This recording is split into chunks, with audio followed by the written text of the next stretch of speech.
Good morning students. आज हम fluid mechanics and machines, जिसका सब्जेक्ट कोड है MA 202, उसमें चैप्टर 1 इंट्रोडक्शन के अंदर जो टॉपिक करेंगे वो है numericals based on properties of fluid mechanics. यानी हमने जो भी प्रॉपर्टीज़ अभी पढ़ी हैं फ्लूइड मैकेनिक्स की, जैसे specific gravity, specific weight, surface tension, तो इनसे रिलेटेड हम कुछ न्यूमेरिकल्स देखेंगे आज। तो फर्स्ट आपका न्यूमेरिकल है calculate the specific gravity of a liquid having volume 20 cubic metre and weighing 176.58 kilo newton. तो आपको क्या कैलकुलेट करना है? किसी तरल के 20 घन मीटर आयतन का भार 176.58 किलो न्यूटन हो तो इसका आपेक्षिक घनत्व ज्ञात कीजिए। तो आपको स्पेसिफिक वेट निकालना है, आपको स्पेसिफिक ग्रेविटी निकालनी है। अब स्पेसिफिक वेट यानी वॉल्यूम, वेट अपॉन वॉल्यूम आपको दे रखा है। कितना वेट अपॉन वॉल्यूम आपको कितना दे रखा है? वेट आपको दे रखा है 176.58 किलो न्यूटन और आपको वॉल्यूम दे रखा है 20 क्यूबिक मीटर। तो ये मैंने वैल्यूज़ रख दिया एज इट इज़, ठीक है। तो आपका आ गया 8.829 kilo newton per metre cube. Clear? अब मुझे इसकी स्पेसिफिक ग्रेविटी निकालनी है, यानी जी निकालना है, आपेक्षिक घनत्व, जो कि क्या होता है? Specific weight of fluid upon specific weight of standard fluid, यानी तरल का अपेक्षिक भार अपॉन पानी का अपेक्षिक भार। अब इसमें हम ये पानी का अपेक्षिक भार फिक्स्ड होता है, जो कि आपको पता होना चाहिए। देखिए इस क्वेश्चन में कहीं पे भी गिवन नहीं है, इसका मतलब आपको ये याद होना चाहिए। तो 9.81, तो आपका कितना आ गया? 8.829। ये भी kilo newton per metre cube में ही होगा, इसीलिए आप सेम यूनिट लेंगे जो कि आपका स्पेसिफिक वेट की यूनिट है। तो आपका जो स्पेसिफिक ग्रेविटी आ गई इस फ्लूइड की वो आ गई 0.9। यही आपको निकालना था, स्पेसिफिक ग्रेविटी। नेक्स्ट है आपका स्पेसिफिक ग्रेविटी अगर आपको लिक्विड की दे रखी है,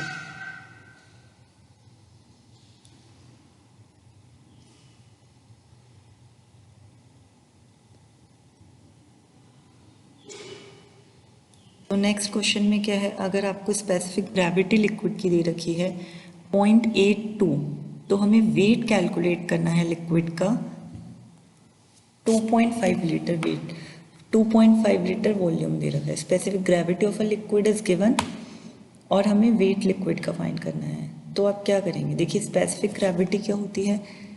या तो दो डेंसिटी का रेशियो होती है या फिर दो आपेक्षिक भार का रेशियो होती है। यानी 0.82 आपको गिवन है तो रो अपॉन रो डब्ल्यू लिख दिया इसने। अब रो आपको निकालना है तो 0.82 और रो डब्ल्यू क्या होता है? मतलब मास डेंसिटी वाटर की क्या होती है? 1000 किलोग्राम पर मीटर क्यूब होती है, ठीक है। तो आपने 1000 से मल्टीप्लाई कर दिया तो आपका आ गया मास डेंसिटी इस लिक्विड की कितनी आ गई आपके पास? 820 किलोग्राम पर मीटर क्यूब। अब आपको क्या निकालना है? आपको निकालना है वेट। तो द्रव्यमान निकालने के लिए आप क्या करेंगे? घनत्व मल्टीप्लाई बाय आयतन। देखिए बहुत सिंपल है, मास डेंसिटी होती है मास अपॉन वॉल्यूम। अगर मुझे मास निकालना है तो क्या होगा? Density multiply by volume. तो 820 आपकी ही आ गई। आयतन आपको दे रखा है क्वेश्चन के अंदर कितना? 2.5 लीटर। तो इसे आप अगर मीटर क्यूब में कन्वर्ट करेंगे तो आपका ये आ जाएगा। तो आपका जो द्रव्यमान यानी कि मास कितना आ गया? 2.05 kg। क्लियर? नेक्स्ट क्वेश्चन है आपका जो कि specific weight, specific volume, mass density और इन सब प्रॉपर्टीज़ पे बेस्ड है। तो देखिए a liquid having a volume of 8 cubic metre and weighing 39.2 kilo newton, then calculate the specific weight, specific volume, mass density and specific gravity। यानी आपको किसी द्रव का आयतन दे रखा है, वॉल्यूम कितना दे रखा है 8 क्यूबिक मीटर, ठीक है। वेट कितना दे रखा है 39.2 किलो न्यूटन। तो आपको कितनी चीज़ें कैलकुलेट करनी है, एक स्पेसिफिक वेट कैलकुलेट करना है आपको, एक स्पेसिफिक वॉल्यूम, मास डेंसिटी और स्पेसिफिक ग्रेविटी। अब हम एक एक करके कैलकुलेट करेंगे। हमें वॉल्यूम और वेट दे रखा है, तो सबसे पहले हम स्पेसिफिक वेट फाइंड कर सकते हैं, ठीक है, क्योंकि स्पेसिफिक वेट यानी आपेक्षिक भार होता है भार अपॉन आयतन, स्पेसिफिक वेट होता है वेट अपॉन वॉल्यूम। तो वेट दे रखा है 39.2 किलो न्यूटन, ये मैंने एज इट इज लिख दिया। और वॉल्यूम दे रखा है आपको 8 क्यूबिक मीटर, यानी अपॉन 8। आपको यूनिट में किसी भी तरह का चेंज करने की कोई नीड नहीं है। तो आ गया आपका 4.9 kilo newton per metre cube. अब आपको डेंसिटी निकालनी है। डेंसिटी के लिए आपको, अगर आपको डेंसिटी निकालनी है और आपके पास स्पेसिफिक वेट है यानी आपेक्षिक भार है, तो डेंसिटी और स्पेसिफिक वेट में एक रिलेशन होता है, rho is equal to omega upon G. Rho is equal to omega upon G. Omega तो आपका क्या आ गया 4.9 kilo newton per metre cube, यानी 4.9 किलो न्यूटन को आप न्यूटन में कन्वर्ट करेंगे 1000 डिवाइडेड बाय 9.81, तो आपका ये आ गया। तो ये आपका आ गया घनत्व यानी कि डेंसिटी। तो हमने देखिए स्पेसिफिक वेट निकाल लिया, मास डेंसिटी निकाल ली। अब हमें स्पेसिफिक वॉल्यूम निकालना है। तो आपेक्षिक आयतन क्या होता है, आपेक्षिक आयतन होता है 1 अपॉन मास डेंसिटी या 1 अपॉन स्पेसिफिक वेट। तो 1 अपॉन मास डेंसिटी हमने लिया, तो आपेक्षिक आयतन यानी स्पेसिफिक वॉल्यूम इतना आ गया। लास्ट आपको क्या निकालना है, आपेक्षिक घनत्व। घनत्व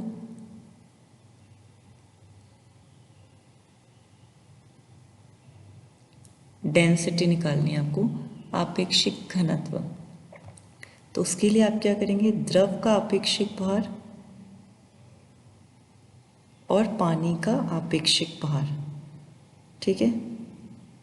देखिए ये आपेक्षिक घनत्व गलत, आपेक्षिक घनत्व लिख रखा है। स्पेसिफिक ग्रेविटी अगर आपको निकालनी है तो आप दोनों के स्पेसिफिक वेट ले लेंगे। तो द्रव का कितना हो गया आपेक्षिक भार 4.9, ठीक है। पानी का आपेक्षिक भार ले लेंगे आप, तो आपका आपेक्षिक घनत्व यानी स्पेसिफिक ग्रेविटी आ जाएगी, ठीक है। नेक्स्ट है आपका विस्कोसिटी, फोर्स और वेलोसिटी डिस्टेंस, इससे रिलेटेड न्यूमेरिकल। तो आपका ये जो क्वेश्चन है वो है, a constant plate is 0.0025 centimetre apart from the other plate, a 0.2 Newton per meter square force is required to move the plate with the velocity of 60 centimeter per second. Calculate the viscosity of the fluid between the plates. एक plate दूसरी स्थिर plate से जो कि 0.0025 centimetre की दूरी पर है को 60 सेंटीमीटर पर सेकंड के वेग से घुमाने के लिए 0.2 न्यूटन पर मीटर स्क्वायर के बल की आवश्यकता होती है। दोनों प्लेट के बीच के भरे द्रव की क्षयणता ज्ञात कीजिए। देखिए दो प्लेट दे रखी है आपको, ठीक है। दोनों के बीच की दूरी कितनी है 0.0025 सेंटीमीटर, यानी आपको क्या दे रखा है dy, ठीक है। दो प्लेट की दूरी, वेलोसिटी दे रखी 60 सेंटीमीटर पर सेकेंड, यानी आपको dv दे रखा है। टाउ आपको दे रखा है 0.2 न्यूटन पर मीटर स्क्वायर, ठीक है। ये आपको शेयर फोर्स दे रखा है। तो tau is equal to mu dv upon dy। ये आपका फॉर्मूला होता है विस्कोसिटी निकालने के लिए। विस्कोसिटी यानी म्यू हमें निकालना है, तो म्यू निकालने के लिए आप क्या करेंगे, tau multiply by dy upon dv, यानी टाउ को अपने एक साइड में रख लिया। अब आपका 0.2 दे रखा है आपको shear stress, 0.2 multiply by this 0.0025, क्योंकि ये सेंटीमीटर में है तो इसे आप मीटर में कन्वर्ट कर लेंगे अपॉन 0.6, तो आपका आंसर कितना आ गया 8.33 multiply by 10⁻⁻⁶ Newton second per metre square. Clear? इसके न्यूमेरिकल्स अगर आपने थ्योरी जो लेक्चर में मैंने आपको पहले पढ़ाई है, अगर आपने वो अच्छे से पढ़ ली, समझ ली, तो न्यूमेरिकल्स बहुत इजी हैं। और फ्लूइड मैकेनिक्स पूरा थ्योरेटिकल सब्जेक्ट नहीं है, इसमें न्यूमेरिकल्स आते हैं और न्यूमेरिकल्स बहुत स्कोरिंग रहते हैं। तो यही तरीका होता है किसी न्यूमेरिकल को समझने का कि पहले आप थ्योरी के कंसेप्ट बिल्कुल क्लियर कर लीजिए, क्योंकि अगर आपके थ्योरी के कंसेप्ट क्लियर नहीं है तो आपको न्यूमेरिकल्स नहीं समझ में आएंगे। Find the kinematic viscosity of liquid whose specific gravity is 0.95 and viscosity is 0.15 poise। देखिए, हमें काइनेमेटिक विस्कोसिटी यानी न्यू फाइंड करना है। न्यू ये होता है, न्यू काइनेमेटिक विस्कोसिटी का फॉर्मूला होता है डायनामिक विस्कोसिटी अपॉन रो। ठीक है, तो nu is equal to mu upon rho. Mu is equal to 0.15 poise. अगर सिर्फ विस्कोसिटी लिखा है तो आप मान के चलिए कि आपको डायनामिक विस्कोसिटी दे रखी है। तो इसमें बिल्कुल भी कंफ्यूजन नहीं होना चाहिए आपको कि हमें काइनेमेटिक दे रखी है या डायनामिक, क्योंकि जहाँ पे भी आपको काइनेमेटिक विस्कोसिटी दे रखी होगी वहाँ पर क्लियरली मेंशन होगा काइनेमेटिक। ठीक है, तो 0.15 पोइस, या हम इसे लिख सकते हैं multiply by 10⁻⁻⁻1 newton second per metre square. ये हमने क्यों लिखा है? Because 1 poise is equal to 1/10 newton second per metre square, या हम बोल सकते हैं 1 newton second per metre square is equal to 10 poise. ठीक है, अब रो होता है यानी स्पेसिफिक ग्रेविटी होती है रो अपॉन रो डब्ल्यू। अब मुझे रो निकालना है यानी फ्लूइड का मास डेंसिटी निकालनी है।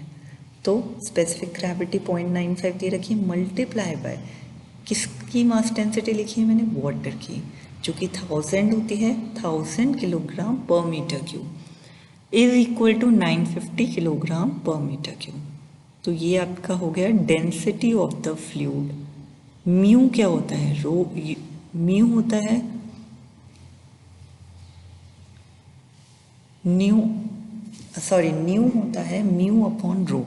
दिस इज न्यू जो वी शेप है, और यू जो है वो म्यू है। ठीक है, अपॉन रो। अब इसमें ये म्यू आपका फाइंड आउट है इतना, रो आपने निकाल लिया यानी फ्लूइड की आपने डेंसिटी निकाल ली जो कि है 950। तो आपका आंसर कितना आ गया? 0.000158 metre square per second. Clear? तो ये आपका आ गया काइनेमेटिक विस्कोसिटी लिक्विड की। तो देखिए, अगर आपने थ्योरी पढ़ रखी है यानी पहले के लेक्चर अगर देख रखे हैं तो आपके लिए बहुत इजी है, क्योंकि ये सब कुछ मैं कवर कर चुकी हूँ। ठीक है,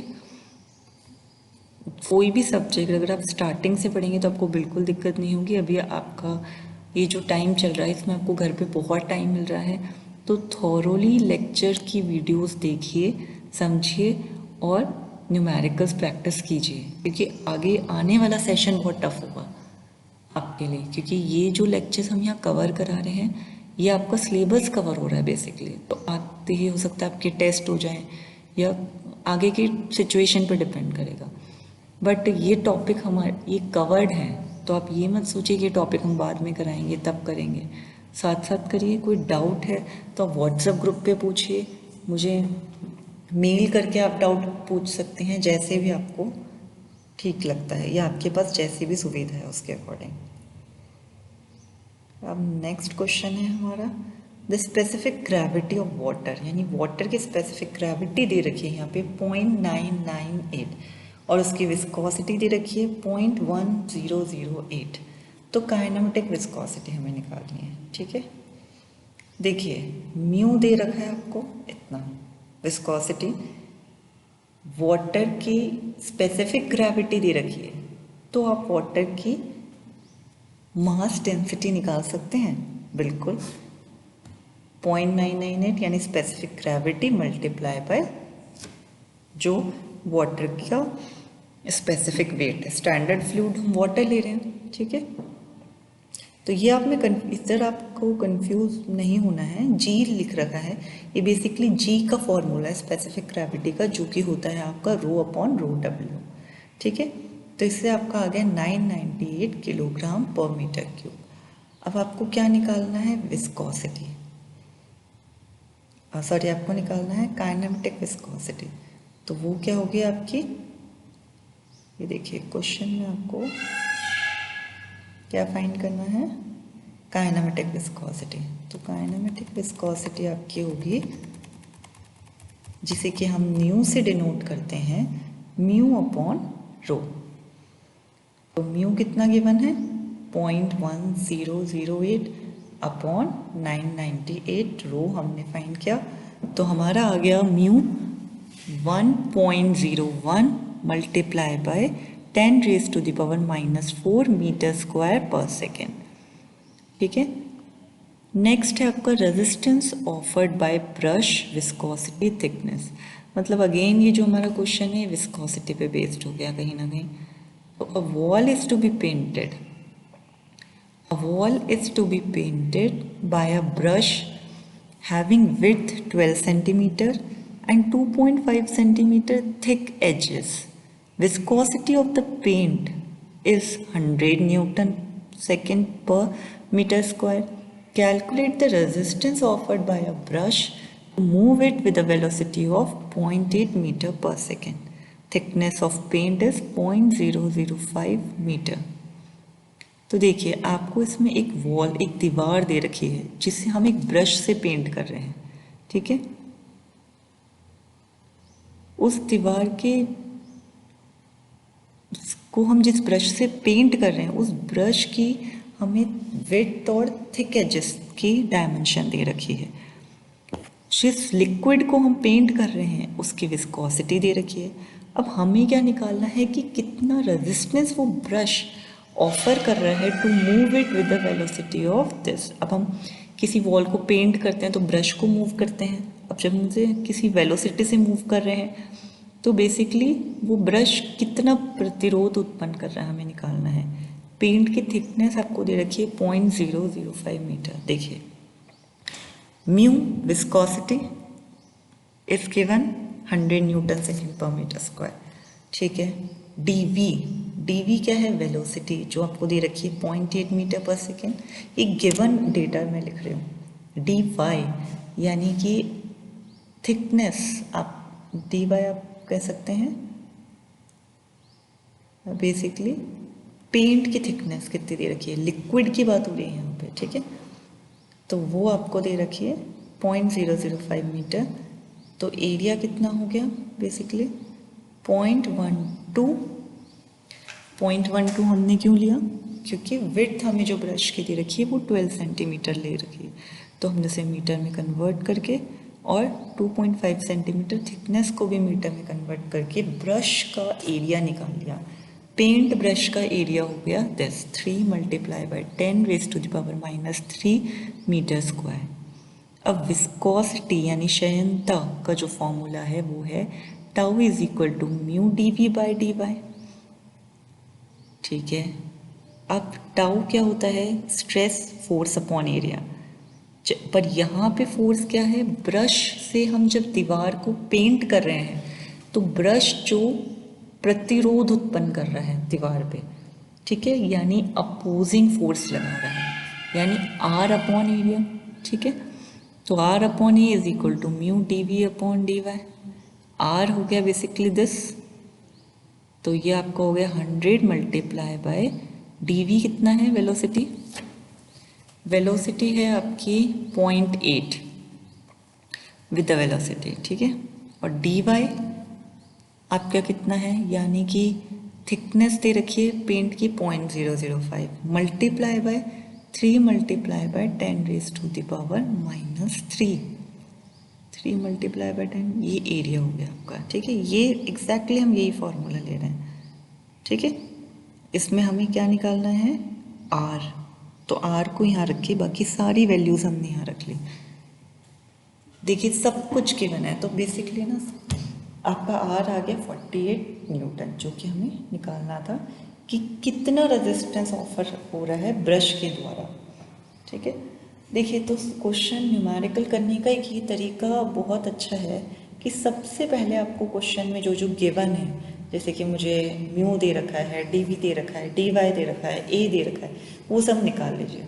फिर आप देखिए आपको क्या निकालना है, आपको फोर्स निकालना है, पर आपके पास विस्कोसिटी का सारा सामान है, डेटा है, तो आपने वो फॉर्मूला लिख लिया। इससे अब आप यहाँ पे स्ट्रेस पे आपने फॉर्मूला लगाया फोर्स अपॉन एरिया का, तो आपने इजीली क्या किया, अपना जो आपका अल्टीमेट एम था रेजिस्टेंस निकालने का वो आपने निकाल लिया।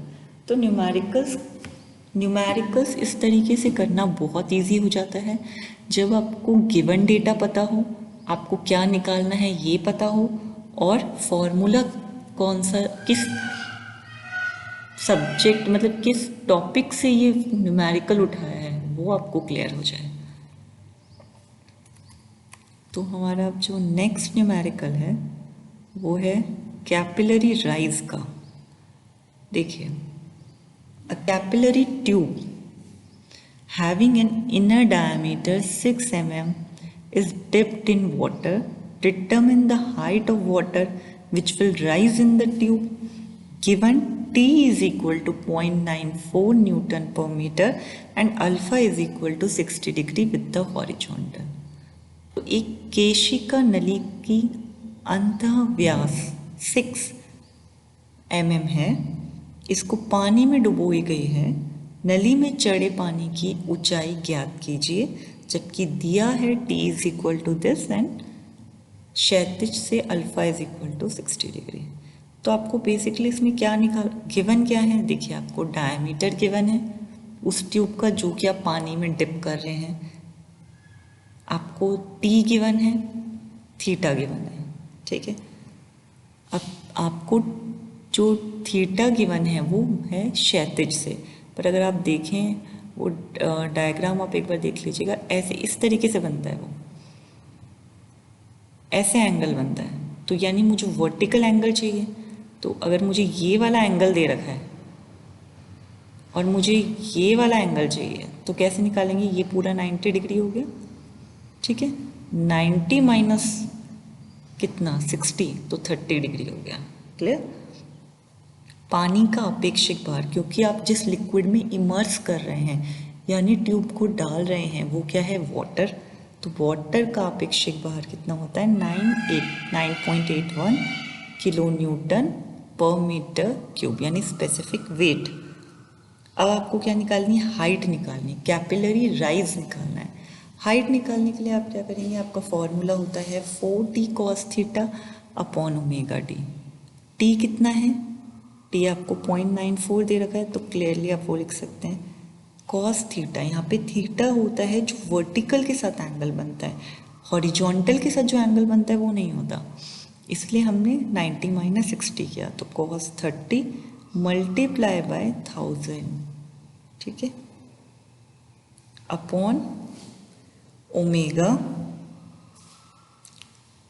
Multiply by D. डी आपको दे रखा है 6 mm, तो ये 1000 क्या है 6/1000 वाला है। ठीक है, ये 1000 वो ऊपर गया है, और स्पेसिफिक वेट जो है आपका वो 9.81 होता है वाटर का, पर आप ये किलो न्यूटन में है, आप यहाँ पे न्यूटन में लिखेंगे, इसलिए मल्टीप्लाई क्या है 10⁻³ से, तो ये आपका हो गया मल्टीप्लाई बाय 10⁻³ तो h आपका कितना आ गया 0.0553 मीटर। अब क्योंकि हमें यहाँ पे सब कुछ mm में दे रखा था, इसलिए आप इसे mm में कन्वर्ट कर रहे हैं, नहीं तो आप यहाँ भी छोड़ सकते हैं, इसमें आपके कोई मार्क्स नहीं कटेंगे। ठीक है, तो ये कुछ न्यूमेरिकल्स थे। अगर कैपिलरी राइज पे कुछ और न्यूमेरिकल्स होंगे, क्योंकि इसमें हमारा एक ही न्यूमेरिकल कवर हुआ है कैपिलरी राइज का, तो मैं कैपिलरी से रिलेटेड जो न्यूमेरिकल्स होंगे वो नेक्स्ट लेक्चर में ले लूँगी आपके। और ये जितनी भी आज का जो हमारा लेक्चर था उसमें आपके सारे क्वेश्चंस जो हैं ट्यूटोरियल के हैं, तो बेसिकली ये आपका असाइनमेंट हो गया 5। इसे आप बिल्कुल अपना असाइनमेंट मानेंगे, क्योंकि मैंने आपके बेसिकली एक असाइनमेंट को ही आज एक्सप्लेन किया है। तो ये आपका हो गया असाइनमेंट 5 ट्यूटोरियल 1 और आज की डेट पे आप इसे कंप्लीट करेंगे और नेक्स्ट लेक्चर से पहले मुझको ये असाइनमेंट सबमिट कराएंगे। तो इसमें आपको सॉल्व क्वेश्चंस ही हैं वही करने हैं असाइनमेंट के अंदर। मतलब ये जितने भी क्वेश्चंस मैंने आपको आज लेक्चर में कवर किए हैं ये आप अपनी ट्यूटोरियल कॉपी के अंदर बिल्कुल लिखेंगे और असाइनमेंट 5 का इसको नंबर देंगे। क्लियर? क्योंकि यही क्वेश्चन मैं वापस से लिखूं और असाइनमेंट 5 लिखूं तो उसका कोई सेंस नहीं है। तो ये आपका बेसिकली आज का लेक्चर है असाइनमेंट 5 ट्यूटोरियल 1 एंड आज की डेट। नेक्स्ट लेक्चर से पहले आप मुझे सबमिट कराएंगे। देखिए असाइनमेंट आप सबमिट नहीं करा रहे हैं तो आपकी अटेंडेंस नहीं लग रही और असाइनमेंट की भी एक टाइम लिमिट है कि आज मेरा अगर फ्लूइड मैकेनिक्स का लेक्चर है तो नेक्स्ट फ्लूइड मैकेनिक्स के लेक्चर से पहले आपको मुझे ये सबमिट कराना है। क्लियर? तो आप अपने टाइम लिमिट का ध्यान रखिए इसके अंदर, क्योंकि शॉर्ट अटेंडेंस हो गई तो अगेन फिर कोई एक्शन लिया जाएगा। तो प्लीज़ अपनी अटेंडेंस टाइमली मार्क कराइए। इसकी पीडीएफ वगैरह आपको नहीं मिलेगी क्योंकि हम लेक्चर रिकॉर्ड ही इसलिए कर रहे हैं ताकि आप पूरे लेक्चर को देख के उसके अंदर जो असाइनमेंट है उसको फाइंड आउट करके उसे सबमिट कराएं हमें। ठीक है? Okay, thank you.